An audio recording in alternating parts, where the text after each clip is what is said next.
So The Savages is an interesting serial. What the serial is about is quite ahead of its time, at least for the show, but the serial also features a change up to the TARDIS crew, so it's got something that feels far more notable to discuss, but we'll get into that when discussing the plot. So the TARDIS has landed on a planet in the distant future which doesn't have a name, which is always a good sign. The Doctor has gone off to do his own researches, leaving Stephen and Dodo with the TARDIS. We meet both the villains, who are unnamed, and the savages within the same section, but the focus is on the villains. Now, unfortunately, going to have to refer to the villains as their species isn't given a name within the serial. I did originally think they were humans in the distant future, but that's not in fact the case. Even on TARDIS Wiki, they're just referred to as humanoids in their character descriptions, so I might end up calling them the humanoids. In fact, since I'm talking about how vague the alien race is, I'll talk about how the serial is incredibly vague about a lot of things. Notably, the planet and the city aren't named, which is probably which led to me thinking they were just humans. Even if the savages and the humanoids being the same race is quite vague for the majority of the serial, which while it does work for the story in some ways, kind of hurts it in others. The serial is about both colonialism and racism, with it being clear from the title and the original title, The White Savages. Using the name savages to describe the exploited people does show a clear reference to British colonial history. Annoyingly working against the commentary on racism though, is that the people in the city, or at least their leaders, were all originally envisioned in blackface, but this was changed to just Jano. So an anti-racist serial has racist things in it. So let's actually get into the meeting with the humanoids and savages. Now, we don't meet too many of the humanoids, with the majority being the elders, scientists and guards, with at least one prominent character in each. The leader of the elders is Jano. He is the only elder we get to know, and I'm relatively sure the only one with lines, at least until episode 4. It's explained that the humanoids have been able to track the Doctor's voyages through time, with him being seen as a being of incredible intellect, in fact making him an elder upon his arrival. Stephen and Dodo don't get the same treatment, being sidelined by receiving a half-hearted gift each before being given a guided tour of the city, which leads to Dodo's discovery of the lab where they use the savages. So the humanoids use the savages by stealing their mental energy. It can't be intelligence, as the savages are incredibly primitive, so it must be their ability to develop or reason perhaps. It's very unclear, and like with a lot of things in this serial, vague. This has caused the savages to devolve into creatures that are as advanced as cave people. It's unclear how long this has been going on, or how it began, which perhaps are important details, but this has caused the humanoids to rise in power, becoming incredibly smart, living within a utopian city, while the savages are people who live in caves, hiding from the guards for their lives. It's an interesting dynamic, but the serial only goes so far into explaining it. We know that the guards hunt the savages when they've successfully recovered from their last extraction, so they can be extracted again to increase the brain power of the humanoids. Plus we know that the extraction process can be used on anyone, but how this all began is not even alluded to, as mentioned before. Given that the serial is a commentary, it means that this lack of explanation into how this began really confuses matters. The serial implies that the savages have been dumbed down because of this extraction process, while at the same time suggesting that they were originally on an equal level to the humanoids. But I don't know if this is suggesting if they were once the exact same group of people, or if it was a case of a more advanced group taking advantage of a group they saw as lesser. But I think the whole blackface thing implies the latter, a bit of a reverse of history thing. It's unclear if the general population of the city know about the torture of the savages. They are aware they exist, but since we don't spend much time with anyone who isn't a guard or elder, which means that the view of this is something that the society sees as good, or if they're ignored, is not explored. This is something I think is unfortunate, as it both villainises the more general population of the city, while at the same time not giving any depth to the humanoids and how they actually view the savages. While the general population seem to look down on them in the same way as animals, perhaps if they did in fact know the reason they were like that, it would create a social divide, something we have in the real world. The savages themselves aren't as primitive as cave people, having a good grasp of English, but are primitive. How dumbed down they become is not explored by the serial, with them only speaking of how smart their ancestors were. Our ancestors were great artists.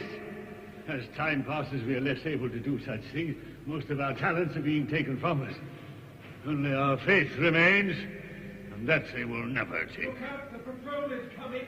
But as the serial doesn't fully explore how primitive they've become, it just sometimes makes it feel like they've been unable to advance due to the constant hunting by the guards. And this is potentially more of a BBC budget thing, but we don't get to see the ruins of their society. The savages live in caves, instead of perhaps the ruins of their once great cities. They're just sort of treated too much like cave people, so you don't really feel for them, and perhaps this works against the commentary. Back to the plot, the Doctor spends a decent chunk of the serial separated from his companions, with them going off on their own, which leads them to the savages. They do all meet up together during episode 2 when they plan to return to the TARDIS, but encounter a weak savage, and so remain to help him, but do separate with the Doctor staying while the others go to the TARDIS for medicine. Now the Doctor for the majority leading up to this has been a bit off with his companions, not listening to their concerns and generally putting them down, but this was in fact just a facade, as to not reveal his doubts in front of the elders. The Doctor had his own concerns about the society, which he does tell Stephen and Dodo, but before they can do anything about it they are separated, with the Doctor being taken back to the city. While taking care of the weak and savage, the Doctor is found by a guard, which leads to a very interesting confrontation. The guard in question is Edar, Adal, who was tasked with following the Doctor by Jano due to a lack of trust or a general suspicion of him. The Doctor, who has respect for life, refuses to leave the Savage while Adal shows his lack of care for the Savages, showing his clear dislike of them and superiority over them, which leads to this great line from the Doctor. Why the concern, Doctor? They're only savages. They are men, human beings, like you and me. So ignoring the fact that the Doctor has just confirmed that he is a human, this line really shows the Doctor's growth across the show. Cast your mind back to an unearthly child, and the Doctor was in the exact same situation before, having the choice to save the life of a primitive person and risk his own safety. But back then the Doctor only cared for himself and Susan, viewing the caveman as a primitive and refusing to help him. He stood where Adal stands now, in fact going even further, willing to kill the caveman. But now he stands where Ian, Barbara and Susan once stood, risking himself to save another due to respecting that person's life as much as his own. A moment like this would have fitted perfectly in a final serial for this incarnation of the Doctor, a final show of his growth across the show. This isn't the case, but in some ways it brings his arc to a conclusion. This does lead to the Doctor's capture by Adal, with Jano ordering for his life energy to be drained. This becomes the cliffhanger for episode 2, with the Doctor being put into the extraction chamber where his life force is drained, with the process being incomplete as the episode ends. This is a very intense cliffhanger, with the tension being built as the process gets underway, with it being unknown what will happen to the Doctor. This tension does remain into the next episode, as Hartnell is barely in it. So this is where I need to address Hartnell's lack of impact on episode 3. Now this isn't a holiday or him being sick. Instead, due to Hartnell's health worsening, the decision was made that he would briefly appear, but without any lines. Instead, he spent the rehearsal week doing the location filming for the next serial, The War Machines, while at the same time, Frederick Yeager, who played Jano, worked with Hartnell so he could pick up his mannerisms as the Doctor. This is due to Jano absorbing the entirety of the Doctor's mental energy, which causes the Doctor's personality to impose itself on Jano. So this of course raises more questions on how the process actually works, as clearly the personality of the person can be absorbed by the machine. Now this is almost certainly due to the Doctor's greater intelligence. The scientists do show some concern about both draining the Doctor and then performing a full transfer on Jano, due to how advanced the Doctor is compared to them. It's possible that this is a side effect which has never been noticed due to how primitive the Savages have become. But this raises further questions about the origins of the process and how primitive the Savages really were beforehand. Episode 3 focuses on Stephen and Dodo meeting the Savages and spending time with them, learning about their plight. They also capture Exhaust, a guard who followed them to the cave of the Savages. This gives them access to his light gun, allowing them to assault the city and rescue the Doctor. But this rescue effort of course fails, with them nearly being captured if it wasn't for Jano saving them at the last minute. Of course the guards led by Jano follow them back to the cave, which allows for Jano to meet with the Savages and show his change of heart. I'm going to admit that this change of heart doesn't work too well, given that it's not him learning from his mistakes or realising that his entire society has been wrong all the time. It's because the Doctor's personality has shown him compassion. It's not the message that humans can change when faced with the reality of their actions, but instead because someone smarter is telling you to. I will admit that there is a case of a character being changed by the realisations of his actions, and that is Exhaust. Since he spends some time as a prisoner of the Savages, he gets to see their softer and kinder side, mostly due to Nanina, where he's a prisoner and protects him from the others who would kill him without any hesitation. Now we don't get much chance to see how he's changed due to how late in the serial he escapes from the Savages, but he does join in with the destruction of the extraction chamber, plus his holding back of information while being interrogated by Adal. Are you sure, Exos? You have nothing further to report? Nothing, Captain. Strange. Very strange. We'll see what the interrogators can get out of you. It's not the biggest arc, but does show the potential for people to change when faced with their actions, but this does feel very minor against Jano's failure of a redemption arc. So to wrap things up, Jano goes to speak with the trio and the Savages, which leads to them assaulting the city and destroying the extraction chamber. This of course means that now both peoples must come together and work towards a new future as equals, but they of course need a leader who they both can trust. Hence Stephen is elected by the Savages to become the leader. Now I'm quite mixed on Stephen's departure, but I'll come to that when I talk about him in a bit. This departure is quite sudden, with it coming out of nowhere, with the Doctor thinking that it's a good idea. The final moments between the trio are quite nice, but they don't have the time they really need. I shall miss you both, Dodo. Je miss you. Well, I must say, young man, I'm very proud of you. Doctor, I don't know if I know, my boy. Well, go on, you mustn't keep them waiting. Goodbye, Doctor. Goodbye, Stephen, and good luck. On the plus side though, a decent chunk of these final moments survive in the form of off-air recordings, meaning we have some idea of how these scenes looked, which does help to make this rushed departure more impactful than it otherwise would have been. With Stephen gone, the Doctor and Dodo return to the TARDIS, leaving this planet behind them. I realise I haven't talked much about the Savages as individuals.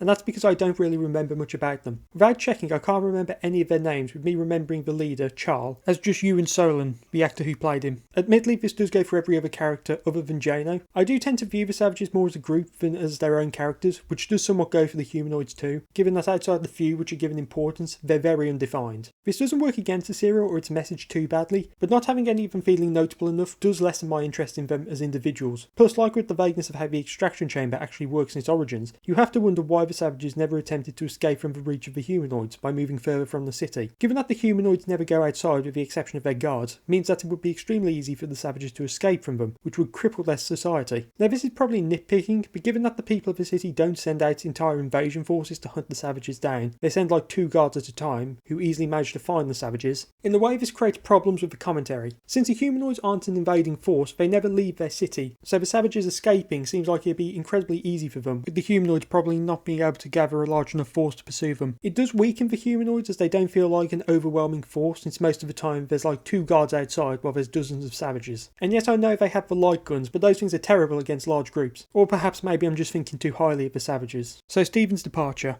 Now I'm a big Stephen fan. He's one of my favourite Hartnell era companions, so obviously his departure is going to hurt, with me wanting something great and fitting for him, something which has been missing from the companion departure since Ian and Barbara a season ago. But as I stated before, I'm very mixed on his departure. While it's definitely better than the previous 3, not being killed or forced into a very underdeveloped and generic romantic attachment, it's still rushed. There is something set up with Stephen being a force fighting for the Savages and respecting them, protecting them from the humanoids, but this is something Stephen would do for anyone who needs saving. He'd never really been presented as someone who wants to be a leader, and even this serial doesn't really push that angle of him. It feels a bit out of nowhere. Now it is possible that someone can be a leader without having that drive, but the serial doesn't make it feel like it's something Stephen knows he has to do. It's more so that they want him and the Doctor thinks it's a good idea. Although it is kind of funny that the Savages and humanoids agree on Stephen being the new leader even though Stephen has no dynamic with the humanoids. They obviously want the Doctor, but when he turns them down, Charles says they want Stephen and Jano just agrees with it, in the way that makes it seem like he has a dynamic with Stephen. Presumably this is because the Doctor's personality is nodding in his head. But at the very least, for as mixed as I am about this departure, it's better than Vicky's, and better than what's coming next. Character-wise, the Doctor I've covered with his scene where he defends the Savage from the guard. He doesn't feel that importance in the grand scheme of things, with Stephen being the main lead again. The Doctor at the beginning does seem a bit off with his companions, but this is just a deception so the elders don't learn of his suspicions of them. That's kind of it for him though. He just sort of feels there quite often, being kept on only 1 or 2 sets an episode. Dodo is far more prominent, with her being the one whose curiosity leads to the discovery of the extraction chamber. Her more out there and rebellious side is still on display in this one. She also doesn't hold back or trying to find out the truth from the people of the city during their tour after seeing Exor's bring Nanina into the city. Plus her and the Doctor do have a great moment towards the end. You're not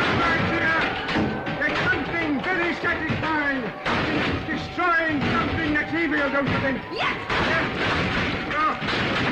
Stephen is of course the most main of our leads. Even ignoring his exit from the serial, he is definitely the most prominent. He is the one who leads a lot of the action in the serial, and shows off a decent chunk of his development across the show. He's quite confident in himself as ever, but is cautious while still being able to take action when necessary. It is good that he feels very prominent in his final serial, but it's not the best. Most of the plot happens around him rather than because of his own impact on events, while in previous serials where Stephen has taken charge, he played a key part in the resolution. Overall, it's an okay serial. It has a good message behind it, but has some problematic elements which do take away from it. While it features the departure of a companion, I don't think that overshadows the rest of the serial. But given that it's one of those serials most people don't talk about, means it's difficult to gauge a larger opinion. But now, with only 1 companion left, the TARDIS lands on present-day Earth, with the Doctor facing a new enemy. Next time, the War Machines.